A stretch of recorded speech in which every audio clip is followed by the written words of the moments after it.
चला, आजचा स्टार्ट मी 2 क्वेश्चननी करणार आहे. तर तुम्ही त्याचा आन्सर द्यायचंय. तुम्हाला किती कालचं लेक्चर कळलं त्यावरनं मला अंदाज येईल. A group was learn for 6 months. Then their performance was tested on tested. What test is this? Hmm? कळलं? A group was learned for 6 months. Then their performance was tested. What test is this? Option. Achievement test. Good.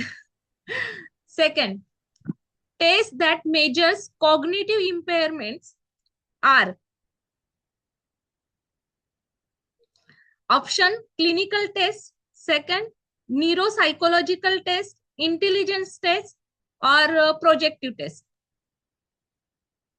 It is clinical, No. cognitive. Cognitive नसते. Repeat please. Clinical test, neuropsychological test, intelligence test, projective test. Question पुन्हा सांगा ना. The test was measure.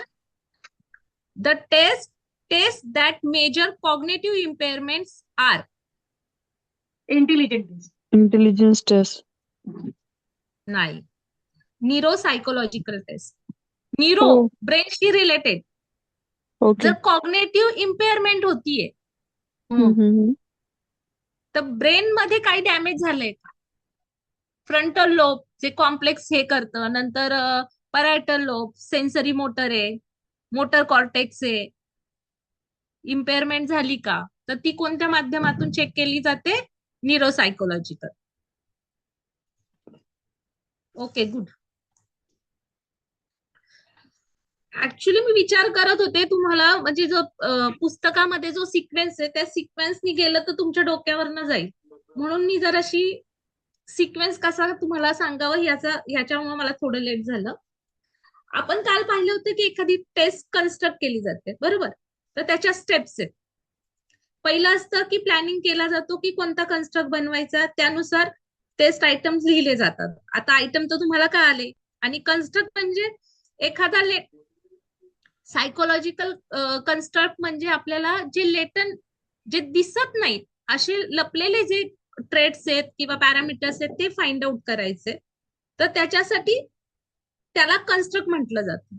आणि मग त्या कन्स्ट्रक्टसाठी जे items लिहिले जातात, आयटम पहिलं प्लॅन केलं जातं की कोणता कन्स्ट्रक्ट बनवायचा आहे, तो झाला फर्स्ट स्टेप. सेकंड टेस्ट मध्ये आयटम्स राईट केले जातात सेकंड. थर्ड मध्ये काय असतं? Preliminary administration of the items, म्हणजे दिले जातात ते सॅम्पल्सला. सॅम्पल्स म्हणजे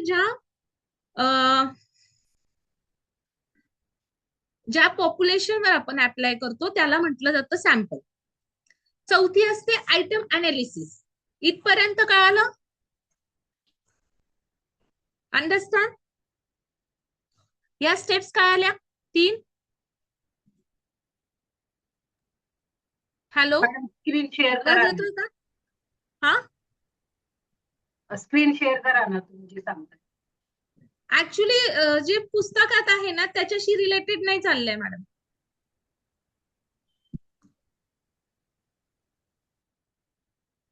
आणि माझ्याकडे असं काही टूल्स नाही की नाही का रायटिंग करून मी तुम्हाला दाखवू शकेल, त्यामुळे मी बोलतीये. तर तुम्ही शक्य असेल तर नोट डाऊन करा मी जे पॉइंट सांगते ते.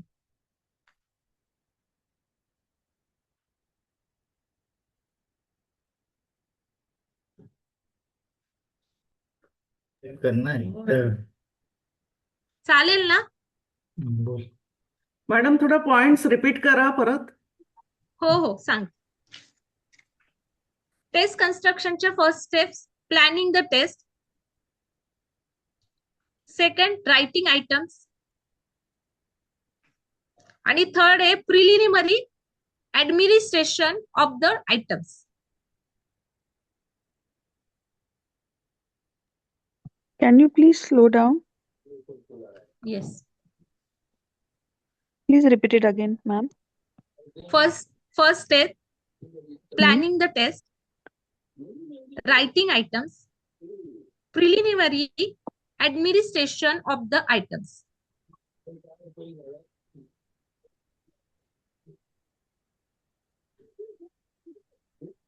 म्हणजे सुरुवातीला ऍडमिनिस्ट्रेशन केलं जातं त्या आयटम्स सॅम्पल्सला देऊन. Thank you. फोर्थ स्टेप येते आयटम अनालिसिस, म्हणजे जे तुम्ही क्वेश्चन्स लिहिलेत, जे आयटम्स तुम्ही लिहिले त्याचे अनालिसिस केलं जातं. मग ते 2 प्रकारे केलं जातं, इन 2 टाइप्स. फर्स्ट असतं आयटम डिफिकल्टी, म्हणजे जेव्हा क्लासरूम मध्ये एखादी टेस्ट बनवली जाते टीचरकडनं, तर ती टेस्ट कशी बनवली जाते, त्याची डिफिकल्टी लेवल कशी असते? Have you any idea? कशी बनवली जाते टेस्ट? समजा तुम्ही एक टीचर आहे आणि तुम्हाला एक टेस्ट कंडक्ट करायची. तुमच्या क्लासरूम मध्ये हुशार पण तेवढेच विद्यार्थी आणि लो स्कोरर पण तेवढेच विद्यार्थी, तर तुम्ही टेस्ट कशी बनवाल? पण काही प्रश्न अवघड घेऊ, काही प्रश्न सोपे आणि काही प्रश्न मध्यम. ओके, म्हणजे ती मॉडरेट असेल का, हा, असं म्हणू moderate शकतो असेल. का? हो हो. डिफिकल्ट लेवल काय केली, मॉडरेट केली. समजा मी हार्ड टेस्ट केली, मला असं वाटतं की माझ्या क्वेश्चन जी मी एक्झाम घेणार आहे, तर मला वाटतंय की त्या एक्झामवरनं मला स्कॉलरशिपला माझी मुलं पाठवायची त्या माझ्या क्लासमध्ये, की मला एक टास्क दिले आणि मला सांगितलंय की तुम्हाला स्कॉलरशिपसाठी तुमच्या स्कॉलरशिपसाठी जे सब्जेक्ट आहेत त्या सब्जेक्टमध्ये एकदम एक्सलंट जी मुलं आहेत तीच मला हवी. अशा कंडिशनला आपण काय करू? Hard exam ठेव. येस. आणि जेव्हा मला सांगितलं जाईल की तुमच्या ह्याच्यात म्हणजे तुम्ही जो सिलेबस शिकवता त्यातला म्हणजे छोटा पार्ट पण ज्याला समजलाय, त्यालाही ती टेस्ट देता आली पाहिजे. अशा वेळी Easy test. बरोबर. मग आता आयटम डिफिकल्टी मध्ये म्हणजे हा क्वेश्चन किती लोकांना, किती पर्सेंट इझी आणि किती पर्सेंट हार्ड आहे.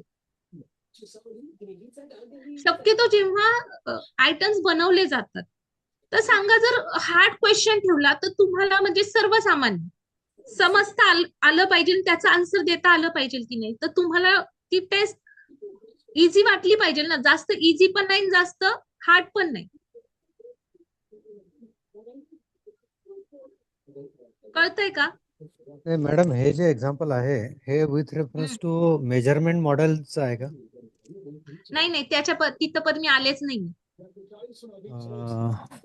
अच्छा, मग ह्या टेस्टचं म्हणजे टेस्ट डिझाईन आहेत का ह्या टेस्ट जेव्हा आपण एखादा कन्स्ट्रक्ट बनवतो, म्हणजे एखादी टेस्ट बनवतो, तर त्या टेस्ट बनवताना आपण त्यात रेसिपी आहेत त्या मग पुन्हा मग त्या टेस्ट बनवताना कसं कसं केलं जातं, ही पूर्ण टेस्ट बनल्यानंतर हे चेक केल्यानंतरची पुढची स्टेप. तर आपल्या पुस्तकामध्ये पहिलं ते दिलेलं आहे, त्यामुळे मी सिक्वेन्सनी जाते की तुम्हाला लिंक लागेल. हे with reference to which test आहे, म्हणजे सायकोलॉजिकल टेस्ट आहे का इंटेलिजंट टेस्ट आहे का कुठली? नाही सर, मी सगळ्या टेस्ट आता मी शिकवते ना, ते सगळ्या टेस्ट कशा बनतात. अच्छा, okay okay. All test basic, म्हणजे तुमची इंटेलिजंट टेस्ट असेल, तुमची ऍप्टिट्यूड टेस्ट असेल, तुमची इन्व्हेंटरी टेस्ट असेल, बॅटरी टेस्ट असतील, सगळ्या एकत्र या सगळ्या टेस्ट बनतात. त्या कशा बनतात हे सांगते मी. ओके. थँक्यू सर, तुम्ही म्हणजे चांगला क्वेश्चन विचारला, कारण की कन्फ्युजन होतं, कारण की हे थोडेसे हार्ड टॉपिक. विचारत चला, तुम्ही कुठे अडत असेल तर नक्की विचारा, हेजिटेट अजिबात होऊ नका की मी कसं विचारू. ठीक आहे. तर आयटम डिफिकल्टी मध्ये चेकआउट केलं जातं की आयटम किती डिफिकल्ट आहे का इझी आहे. मग जेव्हा तो मॉडरेट असतो की तो सगळ्यांना इझिली अंडरस्टँड झाला पाहिजे, तर त्याची रेंज काय असते, 0 to 1. जर 0 व्हॅल्यू आली तर व्हेरी डिफिकल्ट मानलं जातं, आणि जर डिफिकल्ट 1 व्हॅल्यू आली तर त्याला इझी म्हटलं जातं. म्हणजे त्याचे ते फॉर्म्युलेज वगैरे ते तुम्हाला नाही विचार, जस्ट तुम्हाला म्हणतील आयटम डिफिकल्टी काय असते, ती कोणत्या वर्डनी डिनोट केली जाते, तर कॅपिटल पी नी डिनोट केली जाते. नंतर दुसरं आहे आयटम अनालिसिस मध्येच आयटम डिस्क्रिमिनेशन. म्हणजे जसं मी तुम्हाला म्हणाले की अशी टेस्ट बनवा ज्याच्यात लो स्कोररला पण आन्सर देता आलं पाहिजे आणि हाय स्कोररला पण दिलं पाहिजे. म्हणजे दोन्ही तिथे म्हणजे लो स्कोरर पण आन्सर देऊ शकतोय का, आणि हार्ड म्हणजे जो म्हणजे ज्याला समजा एक डिप्रेशनची टेस्ट आहे, ज्याला डिप्रेशन आहे त्याचा पण रिझल्ट काउंट करता आला पाहिजे आणि ज्याला डिप्रेशन नाही त्याचा पण काउंट करता आला पाहिजे. समजतंय? Discriminate okay. डिफरन्स करता आला पाहिजे त्या टेस्ट. बरोबर का?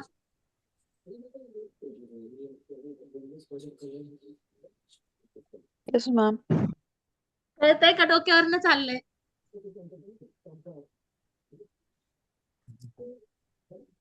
खरं हॅलो, तर नाही समजत आहे व्यवस्थित ऍक्च्युली. थोडस बघा मॅडम, कसं काहीतरी हा, डिस्प्ले असतं ना. आयटम डिस्क्रिमिनेशन म्हणजे थोडक्यात असं आहे का की समजा 100 मार्काचे 100 MCQs आहेत, तर हम्म, त्यातले काही MCQs हे सामान्य मुलांसाठी आणि काही MCQs हे हार्ड लेवलचे असतात, ज्यामध्ये इंटेलिजंट मुलांची आपण चाचणी घेऊ शकू. असं असं आहे का थोडक्यात? नाही सर, म्हणजे समजा आता नेट एक्झाम आहे आणि नेट एक्झाम मध्ये क्वेश्चन्स खूप डीपली असतात.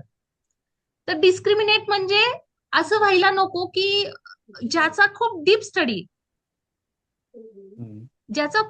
आहे त्याला राईट आन्सर माहिती असतं, पण काही अशी मुलं असतात ज्यांचा स्टडी डीप नसतं, तुक्का मारतात ते फक्त. हम्म. हम्म. तर ते फाइंड आउट झालं पाहिजे की तुक्का मारणारे आणि खरंच ज्यांनी Out झालं. स्टडी केली. अच्छा. ओके. म्हणजे दोन ह्याच्यामध्ये तुम्हाला डिफरन्स करता आला पाहिजे की हुशार मुलगा आणि ज्याची जो इंटेलिजन्सला कमी असेल, हे दोन्ही. अच्छा अच्छा. Okay okay. म्हणजे समजा आयक्यू चांगला असलेला आणि आयक्यू कमी असलेला, हे दोन्ही डिफरन्शिएट करता आले पाहिजे त्या आयटम. Item discrimination. हा, आयटम डिस्क्रिमिनेशन करता आले पाहिजे. जसं डेंग्यूची टेस्ट आहे का नाही त्याचा काहीतरी काउंट येतो की नाही, ज्याच्या काउंटवर तुम्ही ठरवता की मला निगेटिव्ह आहे माझा रिपोर्ट, नाही तर पॉझिटिव्ह. ओके. डिस्क्रिमिनेट करता आलं पाहिजे. फरक डिफरन्स म्हणजे ज्याला डिप्रेशन आहे ते पण फाइंड आउट करता आलं पाहिजे आणि ज्याला डिप्रेशन नाही तो पण तिथं फाइंड आउट झाला पाहिजे. आपण टेस्ट बनवतोय ना, एखादा कन्स्ट्रक्ट आहे, समजा डिप्रेशनचा कन्स्ट्रक्ट आहे माझा, तर त्या टेस्टवर दोन्ही मला मिळतात का?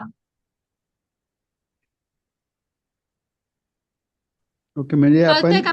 हो, म्हणजे हम्म, आपण टेस्ट अशी करून म्हणजे अशी कन्स्ट्रक्ट करून चालणार नाही की याला डिप्रेशन आहे.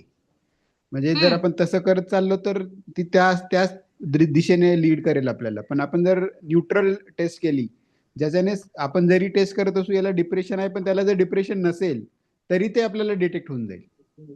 एक्झॅक्टली. म्हणजे क्वेश्चन्स असे आहेत की तुम्ही आतापर्यंत कोणती टेस्ट केली आहे का? तुम्ही म्हणालात ना केली टेस्ट म्हणून. आता तुमच्या टेस्टिंग झाल्या ना, तुम्ही ऑफलाईन जाऊन केल्या ना, हो. मग त्यातली कोणाला काय आठवतंय का? प्रॉब्लेम सॉल्विंग होता. पेपर पेन्सिल मधली? पेपर पेन्सिल मधली रिकॉल अँड रिकग्निशन.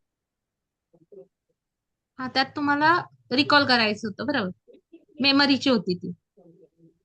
ठीक आहे, मी तुम्हाला ह्याचं एक्झाम्पल पुढे जाऊन देते, आहे आपल्याकडे अजून, त्या ह्याच्यात तुम्हाला समजेल. आता काय म्हणजे पूर्ण जे मी सांगते ते खूप नवीन आहे तुमच्यासाठी, त्यामुळे लगेच तुमच्या लक्षात येणार नाही. मे बी आपण पुढे जाऊ, मग काही त्याच्याशी रिलेटेड आणखीन हे झालं तर मी पुन्हा हा पॉइंट घेईन. ओके. आयटम अनालिसिस हा चौथा पॉइंट झाल्यानंतर स्टँडर्डायझेशन ऑफ टेस्ट. म्हणजे आता तुम्ही टेस्टिंग केली तर तुम्हाला असाइनमेंट असतील ना त्या टेस्ट लिहिण्याच्या, तर त्याच्या स्टँडर्डायझेशन मध्ये तुम्ही कोणत्या टेस्टची काय व्हॅलिडिटी आहे, काय रिलेबिलिटी आहे, काय नॉर्म्स आहेत हे लिहिलेत का? तर त्यात स्टँडर्डायझेशन मधला पहिला भाग येतो तो रिलायबिलिटी, म्हणजे ती जी टेस्ट आहे तुमची ती त्याची कन्सिस्टन्सी, त्याची स्टॅबिलिटी आहे का. म्हणजे ती टेस्ट जेव्हा तुम्ही नवीन टेस्ट बनवता बरोबर, तर त्याची रिलायबिलिटी आहे का, म्हणजे त्या ह्याच्यावर रिलायबिलिटी चेक करताना काय केलं जातं, जो कन्स्ट्रक्ट बनवलाय, जी तुम्ही टेस्ट बनवलेली आहे, एक सॅम्पल घेतलं जातं आणि त्या सॅम्पल म्हणजे पॉप्युलेशन ज्याच्यावरती टेस्ट कंडक्ट होते. ही कन्सेप्ट कळतीये का मी काय म्हणते ते. Yes, ma'am. हा, तर त्या सॅम्पलला ती दिली जाते, त्यांचा स्कोर घेतला जातो. नंतर जी स्टँडर्डाइज टेस्ट आहे त्याच कन्स्ट्रक्ट मध्ये त्यालाच ती दिली तरी स्कोर सेम येतो का. जर तो सेम स्कोर येत असेल तर त्याला म्हटलं जातं रिलायबिलिटी, की आपण त्याच्यावर विश्वास करू शकतो. कळतंय. Yes, ma'am. सगळ्यांना म्हणजे कळतंय. थोडक्यात म्हणजे कसं आहे ते एखादी गोष्ट जसं आपण फॉर एक्झाम्पल मी सांगतेय, आपण जेव्हा मोठं काही म्हणजे मोठं रेस्टॉरंट टाकायचं आपल्याला, ठीक आहे, स्टँडर्डाइज पाहिजे आपल्याला, तर आधी स्मॉल स्केलवर आपण ती गोष्ट करणार. ती जर व्यवस्थित आली आणि चांगली चालली तर आपण मोठ्या स्केलवर करणार, मग त्याचं स्टँडर्डायझेशन होणार. बरोबर आहे. नाही नाही त्याचप्रमाणे नाही टेस्ट मॅडम, मध्ये नाही नाही नाही टेस्ट तसं मध्ये आपण जेव्हा सायकोलॉजीच्या टेस्ट घेणार आहोत तेव्हा सुद्धा सेम प्रोसेस असणार आहे. जे आपण लागू करतोय, ज्या आपण या गोष्टी कन्स्ट्रक्ट करतोय टेस्ट घेताना, ठीक आहे, प्लॅनिंग करतोय, रायटिंग करतोय, त्याच्या ज्या काही गोष्टी आहेत, टर्म्स नॉर्म्स जे काही आहेत, जे आयटम्स अनालिसिस मध्ये पण ज्या काही गोष्टी आहेत, त्या सगळ्या करून आपण जेव्हा एक टेस्ट क्रिएट करतो तर ती आधी एका छोट्या लेवलला घेऊन ते आपण अनालाइज करतो की हे हे हे बरोबर आहे की नाही. मग सेम तीच गोष्ट आपण परत एकदा करून म्हणजे मोठ्या लेवलला देऊन ती स्टँडर्डाइज करून घेतो, असं माझं थोडक्यात म्हणणं होतं. जे मला अंडरस्टँड झालंय ते मी तुम्हाला सांगितलं. हा, म्हणजे तुम्ही सॅम्पल साईज कमी जास्त घेऊ शकताय, पण करेक्ट. पण जी टेस्ट आपण कन्स्ट्रक्ट केली त्याच्यावर येणारा रिझल्ट आणि त्याच सेम आला कन्स्ट्रक्ट पाहिजे. मधल्या सेम सेम ती त्याच प्रकारची टेस्ट असेल, करेक्ट त्याच्यावर करेक्ट तुम्ही हे केलं तर तोच रिझल्ट येतोय का. करेक्ट मग रिलायबिलिटी मध्ये पण खूप साऱ्या रिलायबिलिटी चेक केल्या जातात, करेक्ट जशी टेस्ट रिलायबिलिटी याच्यामध्ये काय केलं जातं की सेम ग्रुप ज्याच्यावर तुम्ही अप्लाय करणार,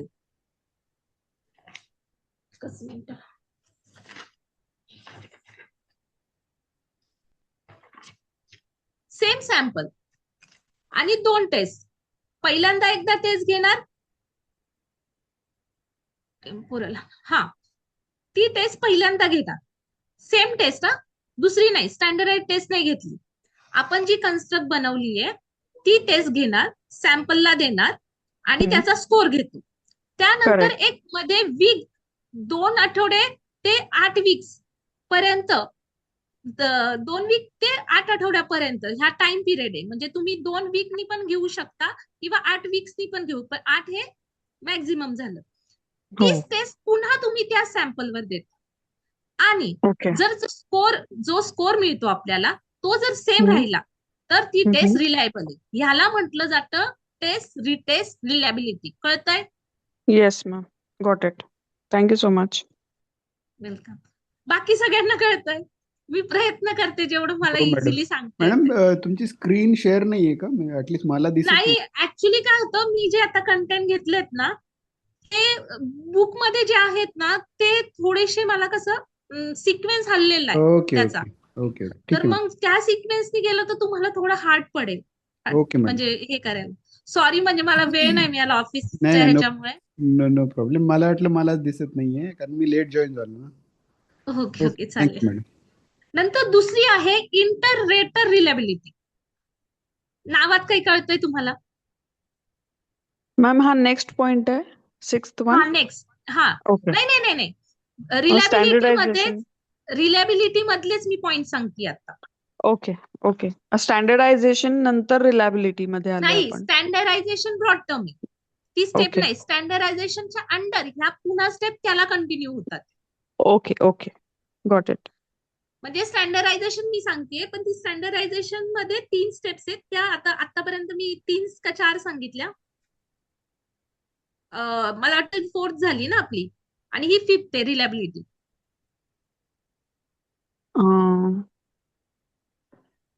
ओके. का 3 झाल्या? हो मॅडम, चौथीच आहे ही. हा, पाचवी आहे, 4थी आहे ना? पाचवी. नाही पाचवी आहे, नाही, पाचवी. 5वी बरोबर ना, अनालिसिस हम्म. झाला, आयटम अनालिसिस. हम्म. नंतर रिलॅबिलिटी ही 5th आहे स्टेप, रिलॅबिलिटी. मग ह्याचे पण किती प्रकारच्या रिलॅबिलिटी टेस्ट आपण करू शकतो? तर पहिली आपण टेस्ट रिटेस्ट पाहिली, टेम्पोरल कन्सिस्टन्सी पाहिली, म्हणजे टाइम पिरियड दिला, आपण गॅप दिला, टाइम गॅप दिला, एकच कन्स्ट्रक्ट, एकच सॅम्पल. टेक्निकल वर्ड्स कळतात आहे ना? सॅम्पल मी कशासाठी बोलतीये? ज्याच्यावर आपण टेस्ट कंडक्ट करतो, अप्लाय करतो सब्जेक्ट, तर ते मोठ्या साईज मध्ये. कळतंय? तुम्ही मला रिप्लाय देत चला, मी Yes, एकटीच yes, बोलते madam. असं वाटत. म्हणजे तुम्हाला कळतंय ना कळतंय, मला कळत नाही. Yes, yes, madam. मॅडम, नाही कळालं तर नाही म्हणा, काही हरकत नाही. नाही नाही, कळतंय ते. थोडं फास्ट होतंय ना त्याच्यामुळे. आपल्याकडे 1 ते 1.5 तास असतो, त्यात तुमचा हो हो, पोर्शन आहे. नाही नाही, कळतंय आणि मॅडम. एका ह्याच्यामध्ये म्हणजे मी तरी जास्त डीपली हे करतेय हो प्रयत्न हो तुम्हाला, कारण की सायकोमेट्री हार्ड आहे सुरुवातीला. म्हणजे केला तुम्ही हो. प्रयत्न तर काही अवघड कोणतीच गोष्ट हम्म. नसते. फक्त तुम्हाला वेळ द्यावा लागतो, त्याचं लॉजिक समजून घ्यावं लागतं. नथिंग इज हार्ड आणि हो नथिंग मॅम. Is impossible. ठीक आहे. दुसरी रिलॅबिलिटीची दुसरी टेस्ट आहे इंटर रेटर रिलॅबिलिटी. म्हणजे आपला एक कन्स्ट्रक्ट आहे, म्हणजे आपली जी टेस्ट आहे बरोबर, ती टेस्ट काय केली जाते, दिली जाते सॅम्पलला. मग त्याच्याकडनं जो स्कोर येतो तो काय केला जातो, जज असतात किंवा 2 जे टेस्ट चेकआउट करणारे रेटर, म्हणजे त्याला रेटिंग देणारे, असे 2 किंवा 2 पेक्षा जास्त एक्सपर्टीजला ती टेस्ट दिली जाते. म्हणजे जो स्कोर आलाय आपला, सॅम्पलला आपण आपली कन्स्ट्रक्ट दिली, त्याचा जो स्कोर मिळालाय आपल्याला त्या सॅम्पलचा, कळतोय? तो काय केला रेटर, 1 पेक्षा जास्त, 2 पेक्षा जास्त रेटर, 2 किंवा 2 पेक्षा जास्त रेटर, म्हणजे त्या आलेल्या रिझल्टला रेटिंग देण्यासाठी 2 किंवा जास्त जजला ते एक्सपर्टीजला ते दिले जातात. आणि मग त्यांच्याकडे जो रिझल्ट येतो, तर त्याच्या रिझल्टवर कोणत्या आयटमवर सहमती आहे त्यांची आणि कोणत्या आयटमवर सहमती नाही, हे चेकआउट केलं जातं. त्याला म्हटलं जातं inter rater reliability. Okay. So instead of subject आपण ते एक्सपर्ट्सला देऊ आणि ते रेट करतील, राईट? सब्जेक्टला तर दिली जाते, सब्जेक्ट म्हणजे सिंगल सब्जेक्ट नाही ओके सर. आता ओके ओके मोठ्या पॉप्युलेशनला म्हणजे 100चं असू शकतं आपलं सॅम्पल, 200चं असू शकतं, 50चं असू शकतं. ओके ओके त्या सॅम्पलला दिलंय, त्याचं ग्रुप टेस्ट दिली आपण, समजत ग्रुपमध्ये दिली, घेतली त्याचा रिझल्ट, आणि 2 रेटर, 2 पेक्षा जास्त रेटरला दिली, त्यांना सांगितलं की तुम्ही ह्याचं स्कोरिंग करा. मग त्यांचा स्कोरिंग आल्यावर त्या दोन्ही रेटरचं, समजा आपण 2 रेटरला दिले इंटर रेटरला, आणि मग ते दोघांचं स्कोरिंग पाहिलं जातं आणि त्या स्कोरिंग मध्ये चेकआउट केलं जातं की त्यांची सहमती, अग्रीमेंट किती आयटम्सला सारखी आणि किती आयटम्सला नाही, हे फाइंड आउट केलं जातं. मॅम, त्यात पर्सेंटेज वगैरे असतं का स्कोरिंग? म्हणजे कसं काय आपल्याला कळेल की इट इज हाय रिलायबल और it is low reliable? Like रिलॅबिलिटीसाठी टेस्ट आहे मॅडम, कोरिलेशन पाहिलं जातं. तुम्ही रिसर्चचा स्टडी केलाय का? हो हो, रिसर्च पण मध्ये आपल्याला कोरिलेशन जनरल स्टडी. नाही, आता हॅलो. आपण जर समजा 50 आयटम्सची टेस्ट तयार केली आणि ती जर 2-3 रेटर्सना दिली, तर on which basis we can say की इट इज रिलायबल? लाईक मग त्याच्यासाठी परत स्कोरिंग आणि हे करायलाच लागेल, तुम्ही म्हणताय तसं, की आपल्याला जनरल असंच कळणार आहे आयटम्स वरती त्यांची they are agree with the, suppose 50 items are there and they are agree with the 26 items, so that we are going to consider, और कसं मग करतो आपण? तेच तर चेकआउट केलं जातं. आता समजा तुम्हाला रोशा जिंक बोल्ट टेस्ट नाव ऐकून असाल, या हा, इन पॉट्स, हा. पूर्ण क्वालिटेटिव्ह ती टेस्ट आहे की त्याच्यावर काय होतं, सब्जेक्टिव्ह प्रत्येक जणांचं प्रत्येक हे असतं, त्याचं ऍडमिनिस्ट्रेशन हार्डच आहे, कारण की ते सब्जेक्टिव्ह मार्क दिले जातात, ऑब्जेक्टिव्ह नाही. ओके. सब्जेक्टिव्हली ते पाहिलं जातं की जसं मॅडम, लहान मुलांच्या. हा बोला.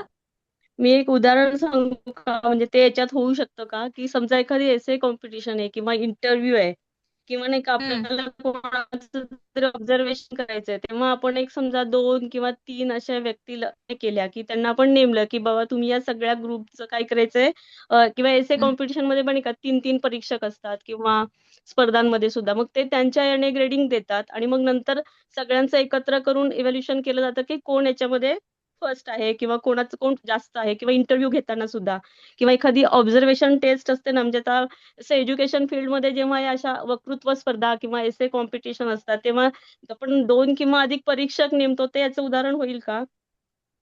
तुम्ही बोलताय ते बरोबर आहे, पण ते जे त्यांनी जे मार्क्स देतात ना, त्या मार्क्सवरनं त्यांचं कॅल्क्युलेशन करून ऍव्हरेज काढला जातो, बरोबर की नाही?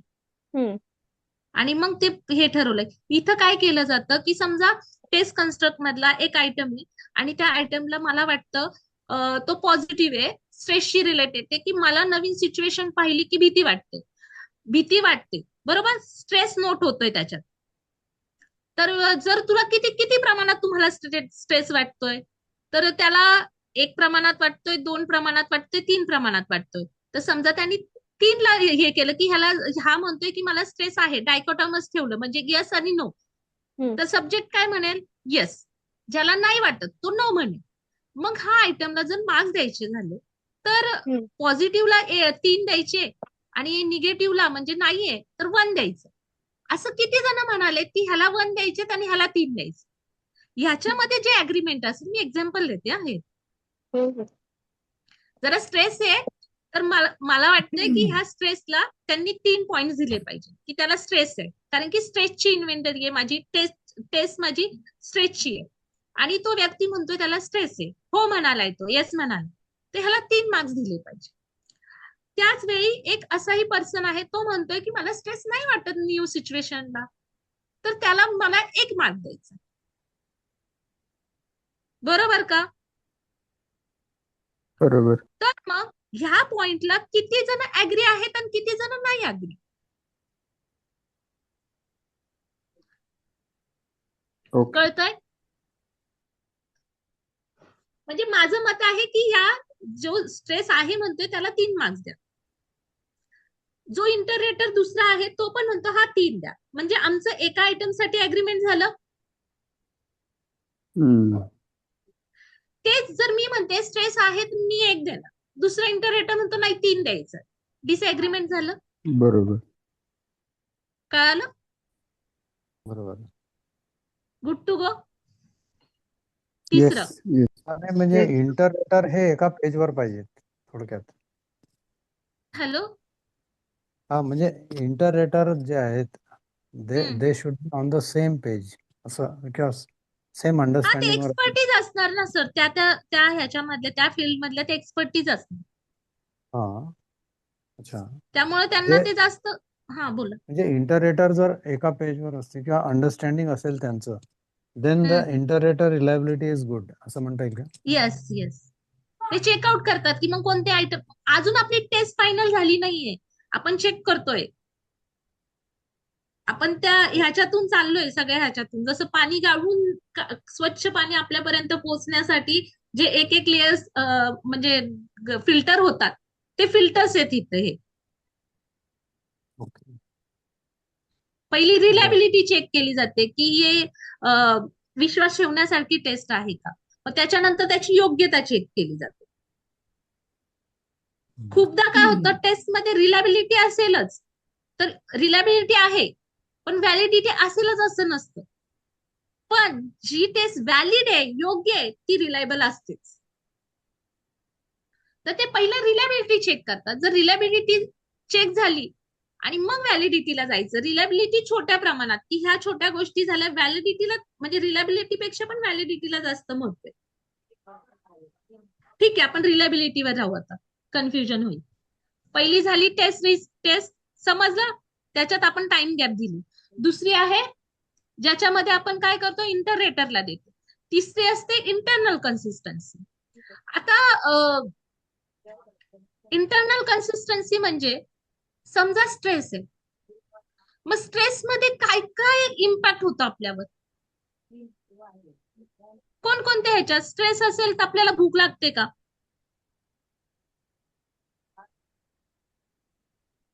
हॅलो, नाही मॅडम. बरेच झोप वेळा लागते जास्त का? पण खाल्लं जातं मॅडम. काय? नाही लागत. जास्त पण खाल्लं जातं स्ट्रेस मध्ये. हा ठीक आहे, म्हणजे जे पण इफेक्ट होतो ना होतं ना. जेवणावर. हो. नंतर झोप. नाही लागत. ओके. आपण सारखं विचारत असतो. हा, त्यानंतर आपल्याकडनं होतात त्या ह्याच्यात स्ट्रेस मध्ये. आपल्या कामात जर स्ट्रेस असेल आपल्याला आणि आपण एखादं काम करत असेल तर चुका होतील का? मिस्टेक्स होतील हो, का? होतात. हो, बरोबर. आपण हो. गुड कम्युनिकेशन करू का स्ट्रेस मध्ये? नाही. म्हणजे त्यावेळेला आपली एखादी चिडचिड गोष्ट खूप होत असते. हा, म्हणजे आता तुम्हाला सायकोलॉजिकल स्ट्रेस आला तर ह्या सगळ्या पॅरामीटर्सवर तुमचा अटॅक होतो की नाही? हो. मग त्या सगळे पॅरामीटर्स ह्या कंटेंट मध्ये आहे का, ते चेकआउट केलं जातं. त्याला म्हटलं जातं internal consistency.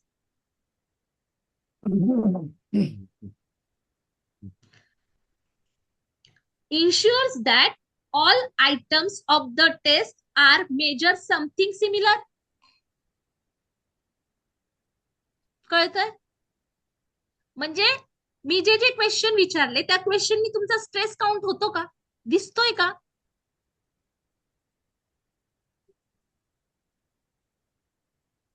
Hello, yes madam. Good, understand, yes. समजली इंटरकन्सिस्टन्सी? हो. हो मॅडम, दॅट समजा आपल्याला स्ट्रेस असेल तर स्ट्रेसशी रिलेटेडच क्वेश्चन्स पाहिजेत आणि बाकीचे एक्झॅक्टली. कुठले इरलवंट म्हणजे नको आहेत त्याच्यामध्ये, आयटम्स नसतील जर ते नाही, मग काय उपयोग ना आपण त्याचा? काय हा, आपल्याला तो जे उद्देश व्हॅलिड साध्य आणि होतात हा, म्हणजे नॉर्मली आपण आता जनरली आपण बोलतो ना व्हॅलिड जे आहे, व्हॅलिड नाही, व्हॅलिडिटी रिलायबल. रिलायबिलिटी चेक करतो आपण, विश्वास ठेवण्यासारखे आहे का ती टेस्ट. त्या टेस्ट मधून आपल्याला स्ट्रेसच काउंट होतोय का, मेजर होतो का, ऑल आस्पेक्ट ती कव्हर करते का ती टेस्ट.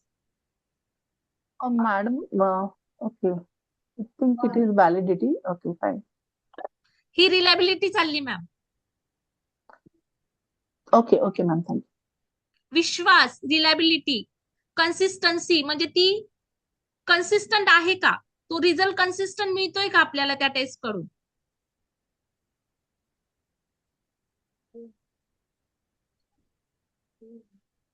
कळतंय का? पुन्हा एकदा हो वाचा मॅडम. म्हणजे समजेल तुमचे हो. एक्झाम्पल्स, कारण की खूप राहिले अजून आपलं. नंतर स्प्लिट हाफ रिलायबिलिटी. मग स्प्लिट हाफ रिलायबिलिटी मध्ये काय जाते, हाफ टेस्ट दिली जाते. The test is split in 2 parts, first versus second, and score on both half are correlated and measures whether the two half of the test are consistent both each other. म्हणजे दोन्ही taste, एकच taste असते ती टेस्टला split केलं जातं, 2 भागात divide केलं जातं आणि मग त्याचे स्कोर काढले जातात, त्याचं कोरिलेशन चेक केलं जातं की ती कोरिलेटेड आहे का एकमेकांशी. याला स्प्लिट हाफ म्हटलं जातं. दुसरी असती पॅरलल फॉर्म रिलायबिलिटी, 5वी. 5th वाली पॅरलल फॉर्म रिलायबिलिटी मध्ये मी सर्वात पहिलं एक्झाम्पल दिलं होतं तुम्हाला की माझी टेस्ट आणि एखादी स्टँडर्डाइज टेस्ट, अशा 2 टेस्ट टाइम गॅपनी दिल्या जातात. म्हणजे पहिल्यांदा मी कन्स्ट्रक्ट केलेली टेस्ट दिली जाते, म्हणजे मी स्वतः एक रिसर्चर आहे आणि मी एक टेस्ट कन्स्ट्रक्ट केली आणि मला ती टेस्ट चेकआउट करायची, त्याची रिलायबिलिटी. मग मी काय करणार, माझ्या सॅम्पलवर देणार, त्याचे स्कोर घेणार. हॅलो, हा, काही बोलायचंय का मॅडम, रुपाली मॅडम? नाही सॉरी. हा, तर मी माझ्या कन्स्ट्रक्ट सॅम्पलला देणार, त्यांच्याकडनं स्कोर घेणार. तो स्कोर घेतल्यानंतर थोड्याशा टाइम गॅपनी म्हणजे 2 वीक टू 8 वीक पर्यंत, आणि नंतर जी त्या क्षेत्रातली पर्सनॅलिटीची टेस्ट असेल किंवा जी काही पण स्टँडर्ड आहे, समजा मी पर्सनॅलिटी टेस्ट कन्स्ट्रक्ट केली, मी माझी जी बनवलेली टेस्ट आहे ती सॅम्पलला दिली, त्याचे स्कोर घेतले, नंतर 2 to 8 वीक्स पर्यंतच्या टाइम गॅपनी मी आणखीन एक स्टँडर्डाइज टेस्ट आहे EPQ आईजनेक पर्सनॅलिटी क्वेश्चन ती दिली आणि त्याचा पण स्कोर घेतला आणि ते स्कोर कोरिलेटेड होतात का ते चेकआउट केलं, कोरिलेशन पाहिलं. समजलं? 5 प्रकारे रिलायबिलिटीची. पहिली test risk test, second inter rater reliability, third inter consistency, fourth split half reliability आणि fifth parallel form reliability. Understand? Good to go? Yes ma'am. Points लिहून काढा म्हणजे तुम्हाला लिंक मिळेल.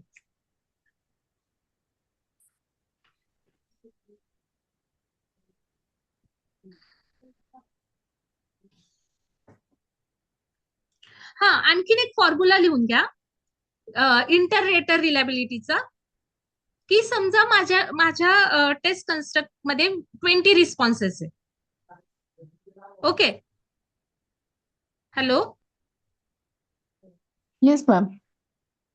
50 रिस्पॉन्सेस 20 रिस्पॉन्सेस आहे आणि माझ्या दोन जजेसला मी ते दिले, त्यातल्या त्यांच्या ह्याच्यावर 15 रिस्पॉन्सेस अग्रीमेंटचे आले आणि 5 रिस्पॉन्सेस डिसएग्रीमेंटचे आले. मग त्याचा फॉर्म्युला पर्सेंटेज ऑफ अग्रीमेंट कसं जातं की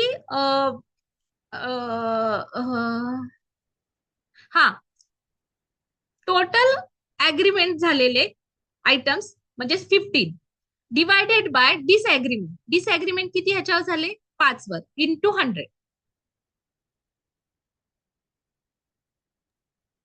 कॅन यू रिपीट कळतं? प्लीज?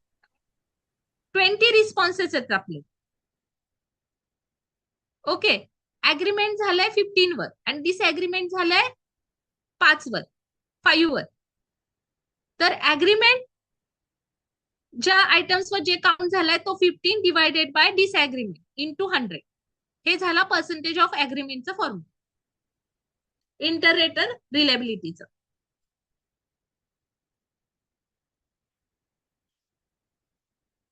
तो किती येईल?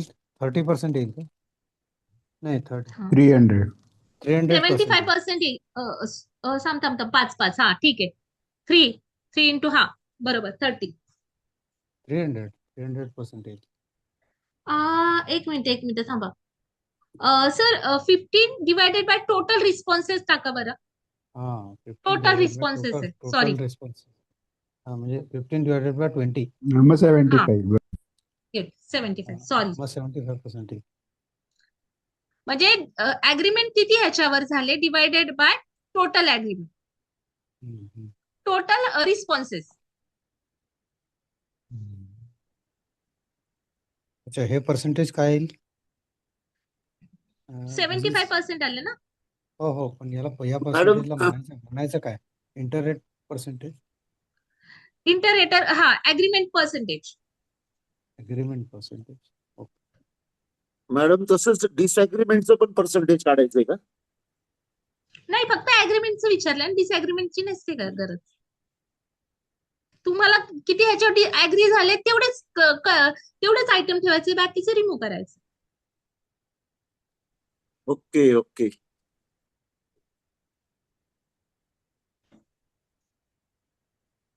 ओके, आता आपला 6 व्हॅलिडिटी.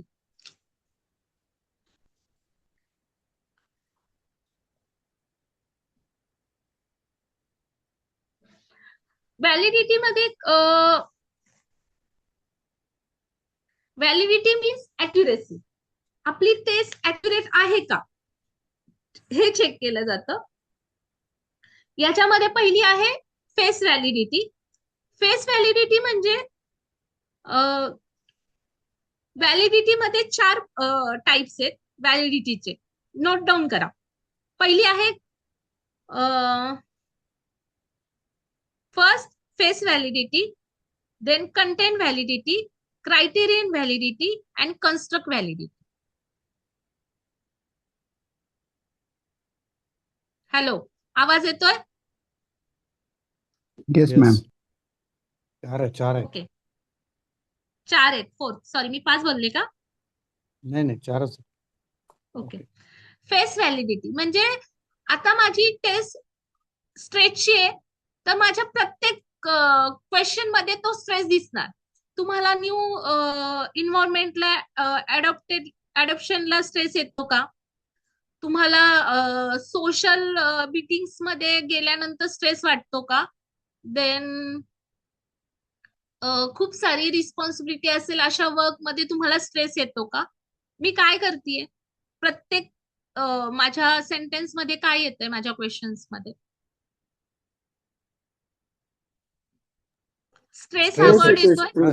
स्ट्रेस येतो प्रत्येक हा, सेंटेन्स. म्हणजेच काय, माझी फेस व्हॅलिडिटी, माझा जो टेस्ट कन्स्ट्रक्ट आहे त्याच्या शब्दांवरनं त्याच्यावरनं मला माझी टेस्ट ही स्ट्रेसशी रिलेटेड हे कळतंय. हो. हो मॅम. बरोबर. All item shows stress word, depression word, म्हणजे मी ज्या ह्याची टेस्ट केली ते वर्ड त्यात दिसतात, त्याला म्हणतात फेस व्हॅलिडिटी. ते दाखवतात, शो करतात. ओके. मग सेकंड आहे content validity. The extent that measurement instrument items are relevant and content validity. हा, म्हणजे त्या ह्याच्यामधले जे पण कंटेंट्स आहेत तेच काउंट करतात का, ह्याची आहे कंटेंट व्हॅलिडिटी.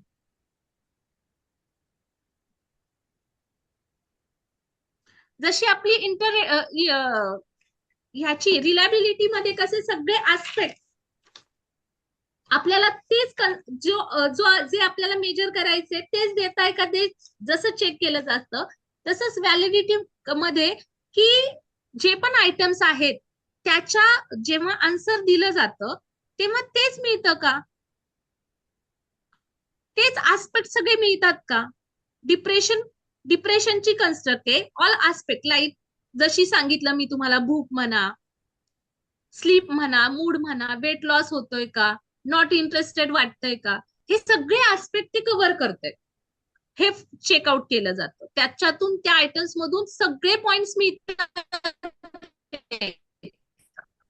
त्याच्याशी रिलेटेड. नंतर आहे कन्स्ट्रक्ट डिस्क्रिमिनेट व्हॅलिडिटी.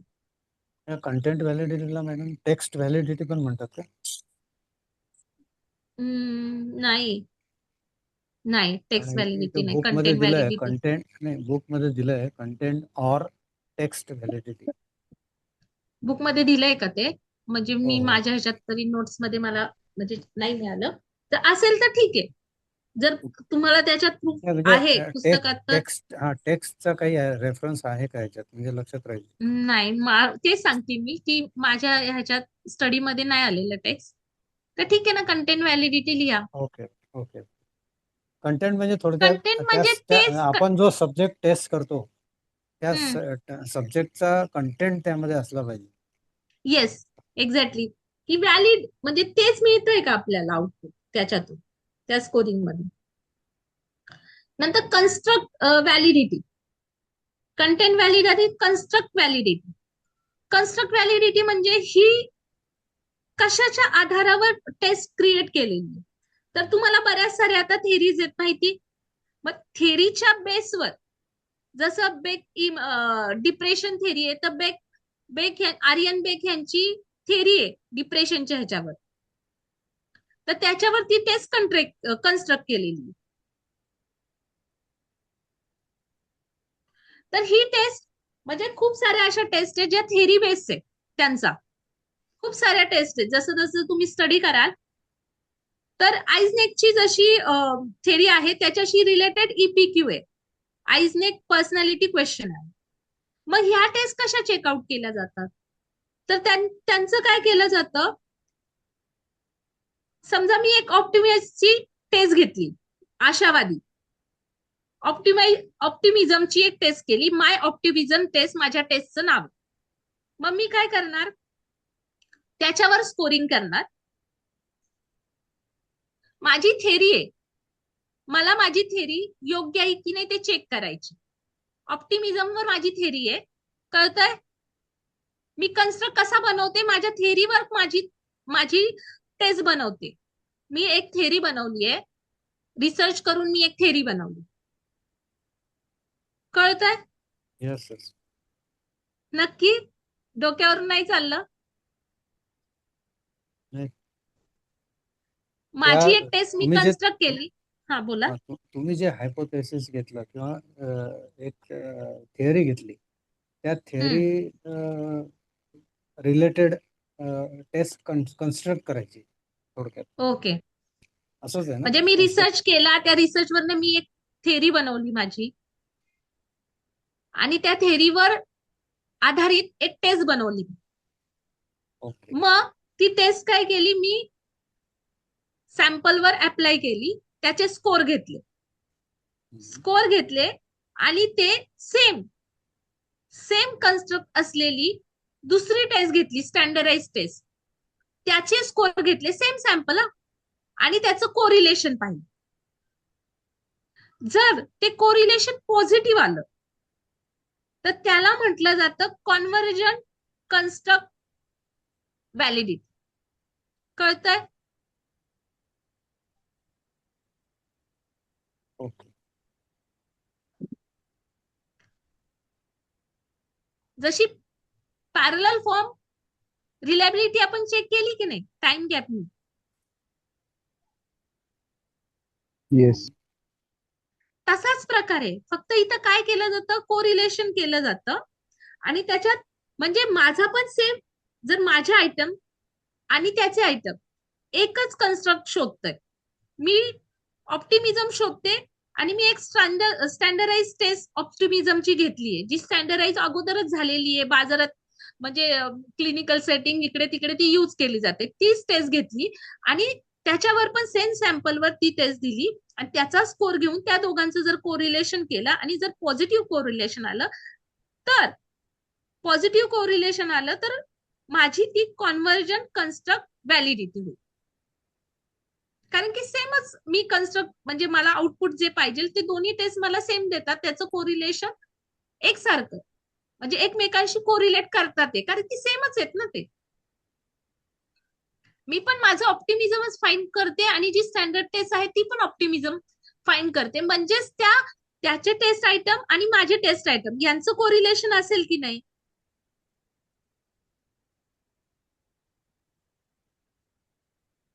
येस. त्याला कॉन्व्हर्जंट म्हटलं जातं. म्हणजे जसं आपल्या नात्यात लग्न केलं जातं, आत्याची मुलगी, मामाचा मुलगा, एकाच फॅमिलीमध्ये घेतलं तर त्यांचं काही ना काही रिलेशन मिळेल ना. तेच मुलगा एका कास्टचा आणि मुलगी एका कास्टची, त्यांचं रिलेशन होईल, पण त्यांचं कोरिलेशन पहिलीचं काय असेल का? नाही. एक्झॅक्टली. कळतंय? त्याला कॉन्व्हर्जंट म्हटलं जातं. कन्स्ट्रक्ट व्हॅलिडिटी मध्ये दोन प्रकार असतात, एक कॉन्व्हर्जंट, एक डायव्हर्जंट. मग डायव्हर्जंट मध्ये अपोजिट केलं जातं. माझी ऑप्टिमिझमची टेस्ट आहे, मग मी ऑप्टिमिझम नाही घेणार, मी डिप्रेशन घेईन, पूर्ण वेगळंच आहे. तर त्याच्यामध्ये कोरिलेशन दिसेल का?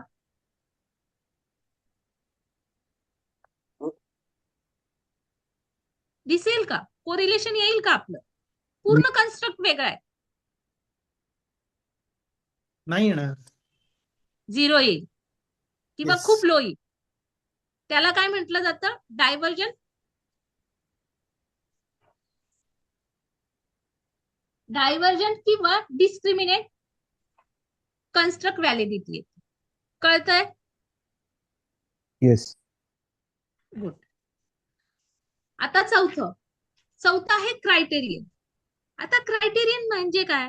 ते एक क्रायटेरियन. DSM माहिती आहे तुम्हाला? Diagnostic statistical manual, APA, association of psychological,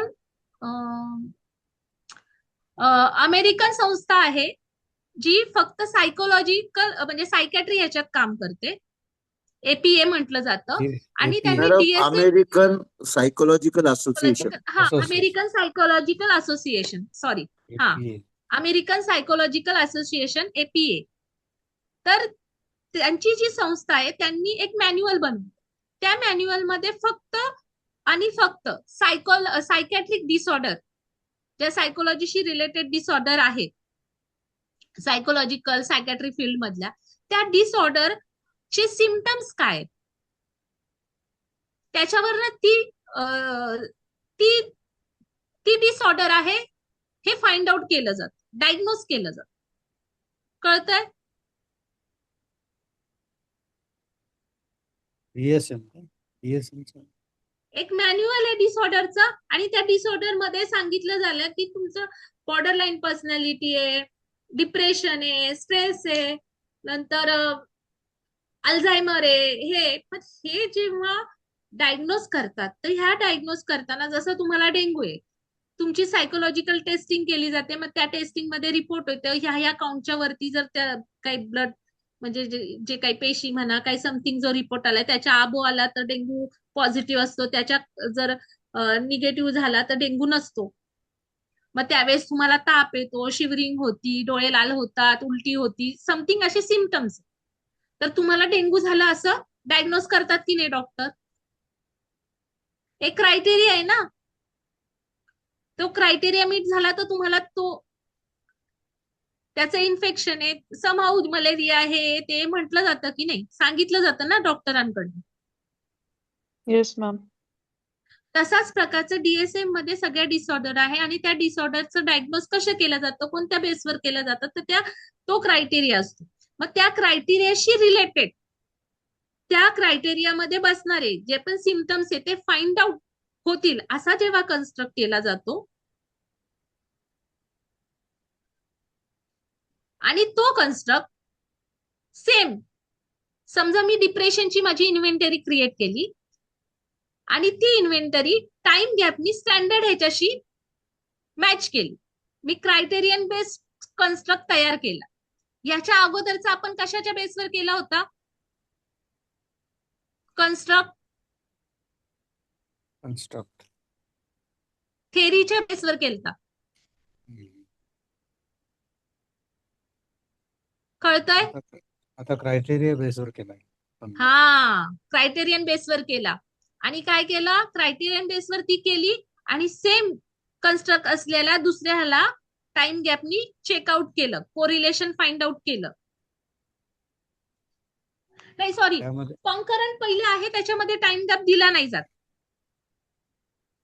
म्हणजे मी बनवलेली माझी टेस्ट माय डिप्रेशन इन्व्हेंटरी, आणि थोड्या वेळाने स्टँडर्ड टेस्ट जी पण आहे डिप्रेशन इन्व्हेंटरी डिप्रेशनची, त्याचा रिझल्ट घेतला जातो आणि त्याचं कोरिलेशन पाहिलं जातं.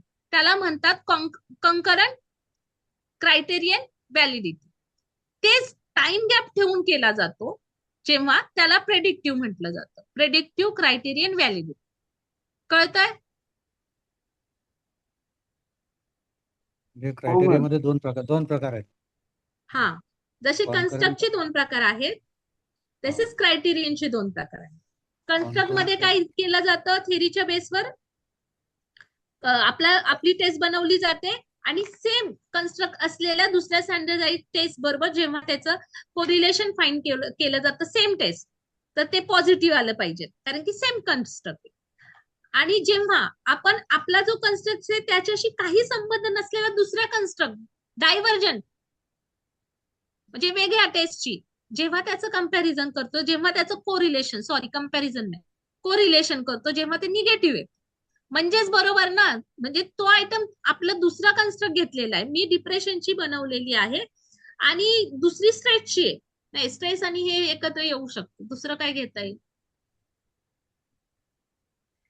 समजा माझी ऑप्टिमिझमची टेस्ट आहे आणि मी दुसरं कन्स्ट्रक्ट म्हणजे अग्रेशनची घेतली. आशावादी आहे मी, आशावादी भांडणार का, अग्रेसिव्ह होणार का? कळतंय का? हॅलो, आवाज येतोय माझा? हा, हो मॅडम. म्हणजे माझी ऑप्टिमिझमची टेस्ट आहे आणि मी कोरिलेट करते कशाशी, अग्रेशन और डेल्युजन थिंकिंग. म्हणजे मला भ्रम आहे की नाही हे चेक करणारी टेस्ट आहे, त्याच्याशी मी कोरिलेट करते, तर कोरिलेशन येईल का?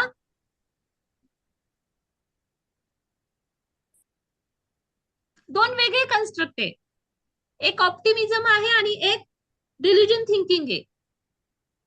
डिलिजन थिंकिंग म्हणजे भ्रम होतो आपल्याला, त्याच्याशी रिलेटेड आहे. आणि ऑप्टिमिझम म्हणजे काय, मी आशावादी आहे, प्रत्येक ह्याच्यात मी पॉझिटिव्हली बघणारी. तिथं माझा ऑप्टिमिझम फाइंड आउट होतो, इथं माझी थिंकिंग कशी डिलिजन आहे की नाही ते फाइंड आउट होतं. दोन वेगळे प्रकार आहेत ना, हो. मग ते त्यांचं कोरिलेशन येईल का, नाही येणार ना. नाही अजिबात नाही येणार. हा, मग त्याला डायव्हर्जन कन्स्ट्रक्ट व्हॅलिडिटी म्हटलं जातं.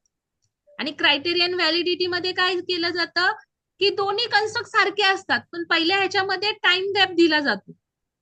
सॉरी, पहिल्या ह्याच्यामध्ये कंकरंट मध्ये काय जातं, एकाच थोड्याशाच वेळाच्या गॅपमध्ये, म्हणजे पहिली दिली की लगेच दुसरी दिली जाते. तिथं काहीच नाही, एक झाली की दुसरी देतात, त्याला कंकरंट म्हटलं जातं. आणि जेव्हा तिथं गॅप दिला जातो, प्रेडिक्ट केलं जातं. म्हणजे समजा माझी एक ऍप्टिट्यूड टेस्ट मी बनवली, 7 नोव्हेंबरला मी ती दिली, आणि त्याच्यानंतर टाइम गॅप देऊन जानेवारी 2026 मध्ये डिफरन्शियल ऍप्टिट्यूड टेस्ट दिली. आणि जेव्हा त्यांचं कोरिलेशन पाहतीये तर त्याला म्हणतात प्रेडिक्टिव्ह. प्रेडिक्ट केलं जात आहे ना, की आता दिले आणि नंतर तो स्कोर येतो का, हे चेकआउट केलं जातं. कळालं? व्हॅलिडिटी कळाली? Yes ma'am. Yes ma'am, yes. Reliability 5 प्रकारची होती, व्हॅलिडिटी 4 प्रकारची. ह्याच्यातली सर्वात महत्वाची आहे ती कन्स्ट्रक्ट व्हॅलिडिटी, जी टेस्टशी रिलेटेड असते. त्याच्यानंतर सेकंड वर येते क्रायटेरियन व्हॅलिडिटी, त्याच्यानंतर कंटेंट व्हॅलिडिटी, आणि सर्वात जी काही एवढी इम्पॉर्टंट नाही ती फेस व्हॅलिडिटी. हे लक्षात ठेवा. झाली रिलायबिलिटी. मग नॉर्म्स डेव्हलप होतात.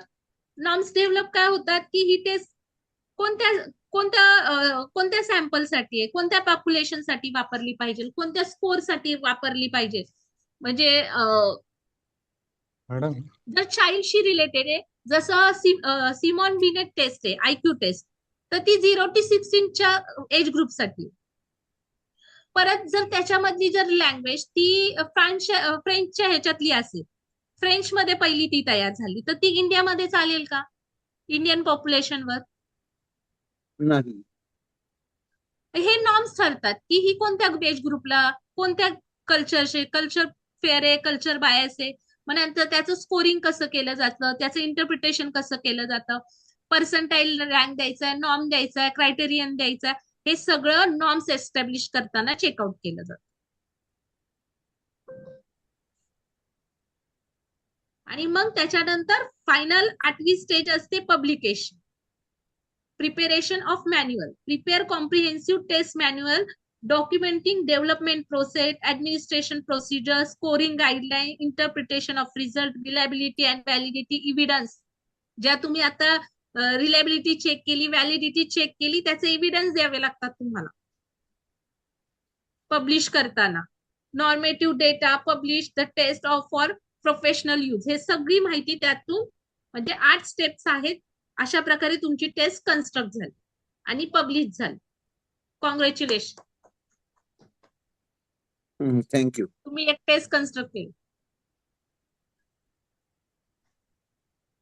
झाली? कंटिन्यू करायचंय पुढे? हो चालेल मॅडम, मॅडम. करा की. ठीक आहे. म्हणजेच काय, एक थोडासा review. Psychological test are develop through systematic research based methodologies that ensures their validity and reliability. बरोबर केलं आपण हे सगळं सायकोलॉजिकल टेस्ट करताना. The test development typically begins with a clear definition of the construct to be measured, followed by item generation, refinement, म्हणजे आपण checkout केलं की हे ठेवायचंय न ठेवायचंय, refine through statistical analysis and validation.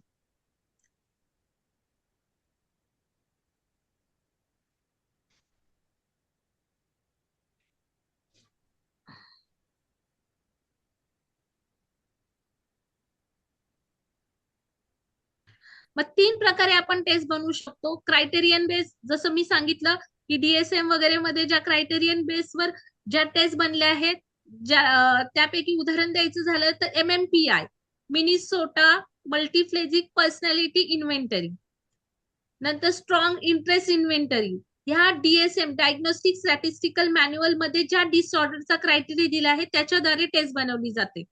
त्याच्यानंतर दुसरं आहे द फॅक्टर अनालिटिक मेथड. याच्यामध्ये काय केलं जातं की ते आयटम्स बनवले जातात आणि फॅक्टर अनालिसिस म्हणजे ते कोरिलेट केले जातात एकमेकांशी, आणि त्याचं कोरिलेशन चांगलं असेल तर ती टेस्ट ठेवली जाते, आणि ज्याचं कोरिलेशन फाइंड आउट होत नाही ते आयटम्स काढून टाकले जातात.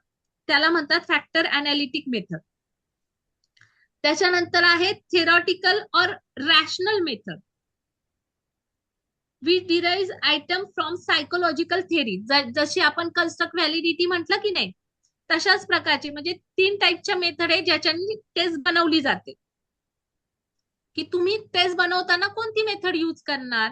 क्रायटेरियन मेथड म्हणजे DSM वगैरे मध्ये जो क्रायटेरिया दिला त्याच्याशी डायग्नोस्टिक मध्ये जो क्रायटेरिया जे सिम्पटम्स वगैरे दिले त्याच्या आधारे तुम्ही बनवणार आहे, त्या मेथडनी बनवणार आहे का फॅक्टर्स आयटम्स लिहिणार आणि त्यांचं कोरिलेशन सगळ्याशी एकचं पूर्ण, समजा 10 आयटम्स आहेत माझे, तर एकचं कोरिलेशन उरलेल्या 2 ते 10शी आहे का, 2चं 1 आणि बाकीच्या 3 ते 10शी आहे का, हे कोरिलेशन रोटेटिंग फॅक्टर्स मध्ये केलं जातं आणि जोपर्यंत कोरिलेशन मिळतंय त्याच्यानुसार ती टेस्ट ठेवली जाते. म्हणजे ते आयटम्स ठेवले जातात आणि ज्याचं कोरिलेशन मिळत नाही ते रिमूव्ह केले जातात. आणि तिसरी मेथड आहे द थेरॉटिकल और रॅशनल मेथड, जे थेरीच्या बेसवर ती बनवली जाते. जसं थीमॅटिक अप्रिशिएशन टेस्ट हेनरी मरेच्या नीड थेरीवर बनलेली आहे, तशी रोशास इन बोल्ट टेस्ट ही सिगमंड फ्रॉइडच्या थेरीवर बनलेली आहे. नंतर कार्ल युंगच्या थेरीवर MB Myers Briggs type inventory ही बनलेली आहे. कळतंय? सायकोलॉजिकल टेस्ट 3 मेथडनी बनवल्या जातात. पहिली क्रायटेरियन समजलं, दुसरं फॅक्टर अनालिसिस आणि तिसरं थेरॉटिकल और रॅशनल मेथड.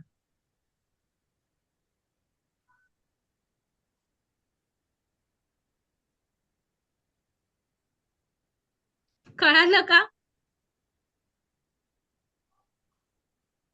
हॅलो, आवाज येतोय माझा? थोडं कन्फ्युज मॅम. होतंय मॅडम. परत रिपीट करा ना मॅम, कोणकोणते? एकच मिनिट.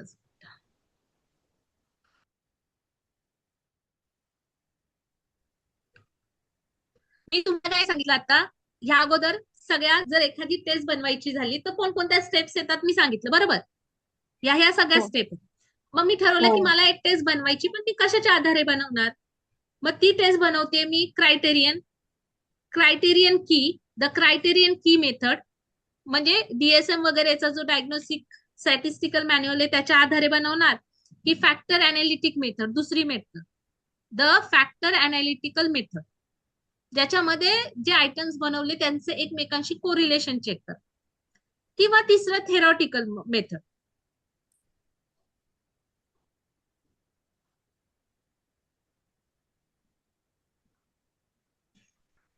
थेरॉटिकल मध्ये काय येतं मॅम? थेरीच्या बेसवर ती बनवली जाते. किती थेरी असतात मॅडम? हा, किती म्हणजे थेरीज किती असतात जर घ्यायची असेल तर एका सेशनला? जर त्या व्यक्तीची एक थेरी असेल त्याच्यावर बेस एक, म्हणजे ते बनवू शकतात, 1 बनवतात, 2 बनवतात, तो त्यांचा भाग ना. जसं आता कार्ल युंगची मेयर ब्रिगची टाइप इन्व्हेंटरी आहे ती एक बनलेली आहे. नंतर थीमॅटिक अप्रिशिएशन टेस्ट आहे ती हेनरी मरेच्या नीड थेरीवर बनलेली आहे. थेरीज खूप साऱ्या बनलेल्या आहेत, पण ज्याला टेस्ट बनवायची तो ठरवतो की त्याला थेरी बेस करायची, क्रायटेरियन बेस करायची, का फॅक्टर्स घेऊन त्याचे फॅक्टर अनालिटिकल मेथडनी बनवायची.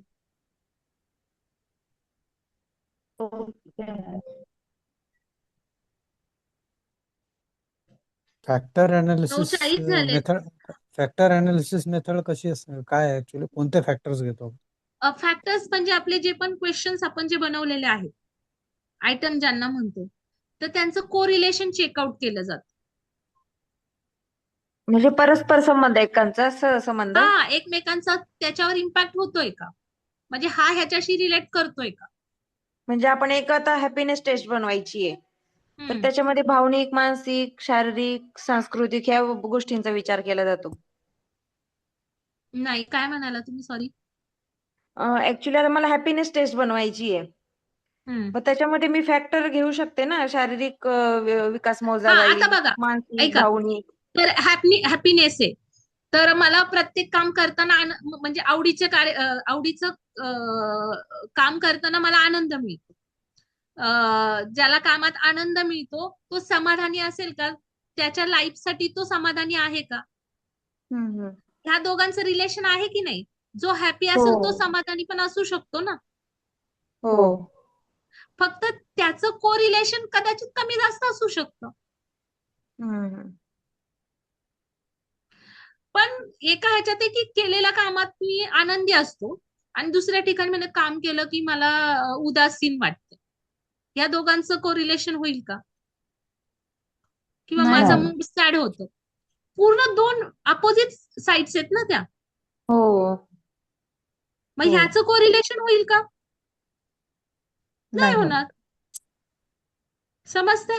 हे चेकआउट केले जातात की हे आयटम्स एकमेकांशी कोरिलेटेड आहेत. आता त्याच्या खूप साऱ्या काय म्हणतात टेस्ट असतात. तुम्हाला काही एवढे टेस्ट वगैरे नाहीये, म्हणजे मॅथमॅटिकल पार्ट नाही. बोला. क्वेश्चन कसं विचारलं जाईल मॅम याच्यावरती. याच्यावर की मेथड्स काय आहेत सायकोलॉजिकल टेस्ट मेथड कन्स्ट्रक्ट करण्याच्या. व्हॅलिडिटी काय आहे, किती प्रकारची व्हॅलिडिटी आहे. Okay okay. कन्स्ट्रक्ट व्हॅलिडिटी म्हणजे काय, त्याचे पार्ट्स काय, किंवा तुम्हाला एखाद्या टेस्टचं स्टँडर्डायझेशन म्हणजे काय. मग स्टँडर्डायझेशन मधले तो मोठा प्रश्न येऊ शकतो. एखादी टेस्ट कन्स्ट्रक्टचं स्टँडर्डायझेशन काय, मग स्टँडर्डायझेशन मध्ये काय चेकआउट केलं जातं, रिलायबिलिटी केली जाते, व्हॅलिडिटी केली जाते, नॉर्म्स केले जातात. मग रिलायबिलिटीचे टाइप्स देऊ शकता, त्याचं तुम्ही एक्झाम्पल देऊ शकता. तेच व्हॅलिडिटी काय, व्हॅलिडिटीचे प्रकार काय, व्हॅलिडिटीचे प्रकाराचे एक्झाम्पल्स देऊ शकता. नॉर्म्स कसे ठरले जातात, काय ठरले जातात. होऊ शकतो ना चांगला 10-20 मार्काचा क्वेश्चनचा आन्सर. हो.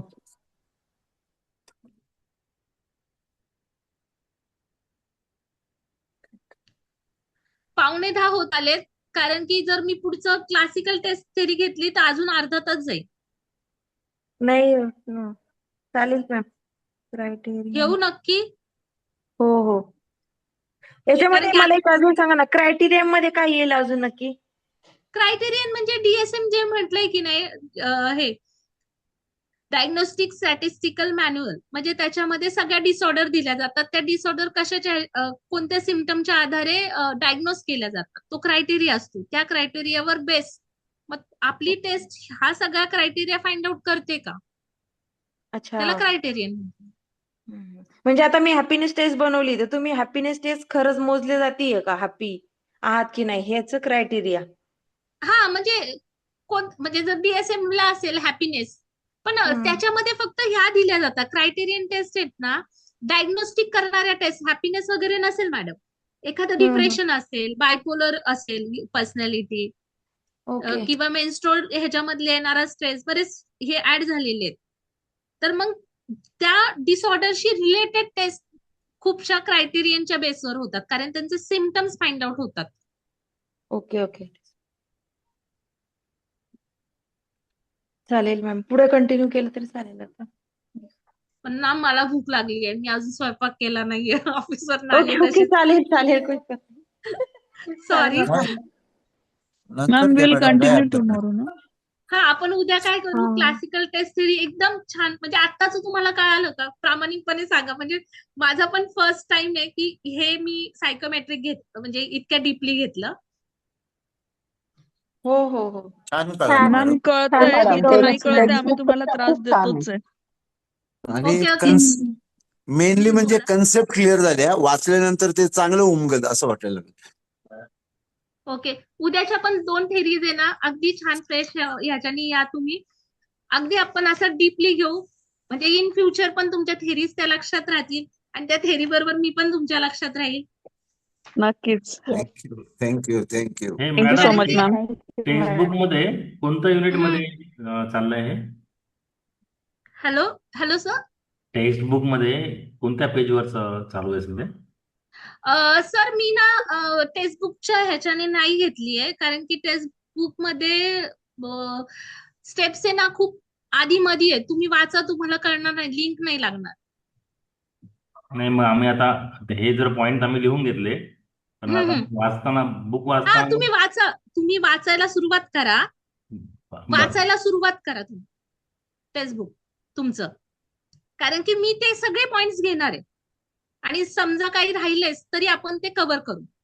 पण मी बरं स्टँडर्ड जी म्हणजे सायकोमेट्रिकचा सब्जेक्ट शिकवला जातो ना, त्या स्टेप्सनी आली आहे तुम्हाला सांगते. ते बरं इझी जातं. तुम्ही पुस्तकातलं वाचायला सुरुवात करा, तुम्हाला लिंक नाही लागणार. बरं एखादं म्हणजे पुस्तक जे मी सजेस्ट करा ना मॅडम. तरी साधारण काय काही सर? पॉइंट ना त्या एका 4 मध्ये येतात मॅडम, 4 पॉइंट मध्ये व्हॅलिडिटी वगैरे असं, हा, टाइप्स ऑफ पण नॉर्म्स जेव्हा आपण वगैरे असं. टेस्ट बनवतोय, पण पुढे जर मागे तुम्हाला होतंय. हा, हा पुस्तकात त्यांना बघायला म्हणजे त्यांना चेक करायला सांगते पुस्तकात हो हो नाही ते विचारता चालेल, येत तुम्ही नाही. मला तर सजेस्ट साधारण करा.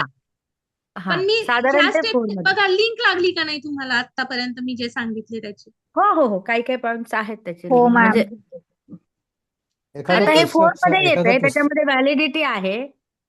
हम्म. पेज नंबर 83 येणार त्याच्यात. त्याच्यामध्ये मग फॅक्टर्स, अनालिसिस, कन्स्ट्रक्शन्स वगैरे असं आहे. मी जे अं, सांगितले ना तुम्हाला इझी वे, म्हणजे काय आहे सायकोमेट्रिक एक्झॅक्टली काय, हे मी तुम्हाला हा पहिल्या म्हणजे कालच्या हो लेक्चर मॅडम. मध्ये हे केलं की हो मॅडम. खूपदा म्हणजे मी जेव्हा शिकले ना, मग आम्हाला लिटरली काहीच कळालं नाही काय असतं सायकोमेट्रिक. नाही ना, हे आता आणि टेस्ट ह्याच्यात ना ते हे पण दिले बरेचसे मॅथ्सचा बराचसा आहे फॉर्म्युलेस वगैरे, मग ते सोडवायला येणार का पेपर मध्ये तसं? नाही नाही नाही, काही नका, मी तुम्हाला सांगेल. आता जी मी क्लासिकल टेस्ट चालेल. थेरी आहे ना, त्यातले हो मी मॅडम. सगळे, हो नंतर आयटम रिस्पॉन्स थेरी, त्यातले मी ना ते वर्डचं, मी पेनचं ऍक्च्युली ना ते टूल्स पाहिजे मला रायटिंग तिथं असं. मला तुम्हाला कर्व्स वगैरे पण आता दाखवायचे आहेत ऍक्च्युली, नाही पण चालेल ना मॅडम, नंतर सांगितलं मी तरी काय प्रयत्न हरकत करते नाही. पेंट मध्ये, हो मला हो जर मॅडम. तुम्हाला हे देता येईल ना, म्हणून मी ते ओपन केलं होतं. मी एक्झाम्पल विथ एक्झाम्पल मी तुम्हाला दोन्ही पण theories, item classical test theory आणि आयटम रिस्पॉन्स थेरी अगदी डीपली सांगते. इथे जे पुस्तकांमध्ये आहे ना, तुम्ही वाचून या, म्हणजे तुम्हाला लिंक लागेल. आणि मला तुम्ही सांगा वाचल्यानंतर तुमचे कोणकोणते पॉइंट कुठं अडले, हे तुम्ही सांगायचे मला. कारण एखादं की जेव्हा पुस्तक आपल्याला सजेस्ट करता सब्जेक्ट येईल का? समजतो ना, तर इंटरेस्ट वाढतो. त्यासाठी एखादं उद्याचे पुस्तक आहे टॉपिक का असणार ना मॅडम? मॅम हे? काय पुस्तक एखादं आहे का याच्यासाठी सोपं पुस्तक? पुस्तक या पुस्तक नका हे करू तुम्ही, कारण की ते इतकं डीपली आहे ना, की अजून तरी हम्म. मला सायकोमेट्रिक मध्ये इझी इझी असं काही नाही. तुमच्या पुस्तकातलं वाचून बघा तुम्ही. नाही ना, कळत नाही मॅडम, ते एम के पीडीएफ आहेत ना. मंगल का काहीतरी आहे वाटतं, SK का MK मंगल म्हणून काहीतरी आहे पुस्तक. SK मंगल मॅडम. SK मंगल ना, हा ते एक पुस्तक हो. आहे. बघा तुम्ही प्रयत्न करून, तुम्हाला समजलं तर गुडच आहे. पण मी बेसिक तुमचं कव्हर करते, म्हणजे तुम्ही कोणतंही पुस्तक घ्या, मग तुम्हाला आयडिया येईल की त्यात काय. नाही एकदा मॅडम, तुम्हीच तुम्हाला ते कव्हर टेक्निकल करा ते. गोष्टी माहित झाल्या ना, हा की मग तुम्ही त्याला धरून सेल्फ स्टडी करू शकता. म्हणजे चालेल मी चालेल. एक एक्सपिरियन्स सांगू शकते. मी पण डिस्टन्स मधूनच SODL च्या थ्रू केलं, झाले त्याला 2-3 वर्ष होऊन गेले. जेव्हा आम्हाला सायकोमेट्रिक सांगितला, आणि खरं सांगते की YCM चे तरी बुक्स इझी आहेत, SODL चे बुक्स तर आम्ही रेफरच केले नव्हते. आणि त्यांनी 1 तासात त्यांनी काय वाचलं, काय केलं, काही कळालं नाही. आणि जेव्हा पेपर द्यायला गेलो, खूप स्टडी केली आणि एक्झामला गेले ना, मला सगळी मी ब्लँक झाले. मला फक्त हेडिंग्सच माहिती होत्या की हा मी हे वाचलंय, का तर माझ्या कन्सेप्टच क्लिअर नव्हत्या. काय असते व्हॅलिडिटी, काय असते रिलायबिलिटी, म्हणजे मी स्वतः त्या गोष्टी फेस केल्या, म्हणून मी तुम्हाला ह्या पद्धतीने सांगण्याचा प्रयत्न. हो हो मॅडम, नाही तसं सांगा, पुस्तकातनं नाही कळणार मॅडम. प्रॉब्लेम्स मधून आय नो की काय प्रॉब्लेम्स येतात ते जेव्हा. हॅलो हॅलो, हा कोणतरी मॅडम. बोलत होतं ना, बोला ना.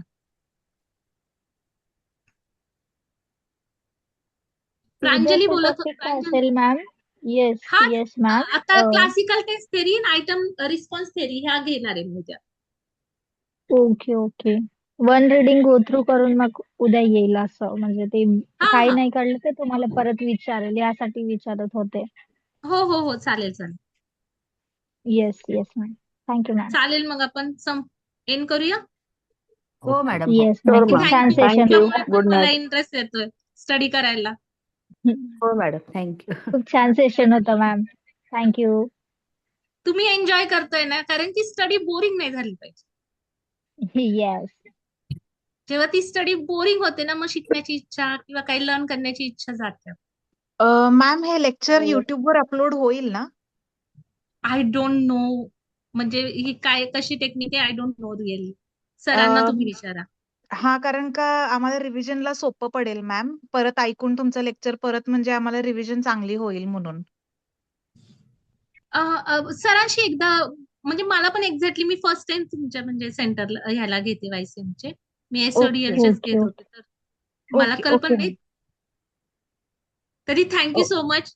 तुम्ही पण ओके मला मॅम. Encourage thank you. करता जेव्हा इंटरॅक्ट होता, आणि चांगला काउंट असतो, म्हणजे 40, 45, 50 पर्यंतचे जे स्टुडंट असतात, तर मला खूप हॅपी वाटते की तुम्ही इंटरेस्टिंगली वेळ देऊन तुमच्या कामाचा ह्याच्यातून वेळ काढून तुम्ही इतका वेळ देता, ही खरंच खूप मोठी गोष्ट आहे. Thank you so much. येस चालेल. Ma'am. Bye. Okay bye. Thank you. Thank you ma'am. Thank you. Thank you ma'am.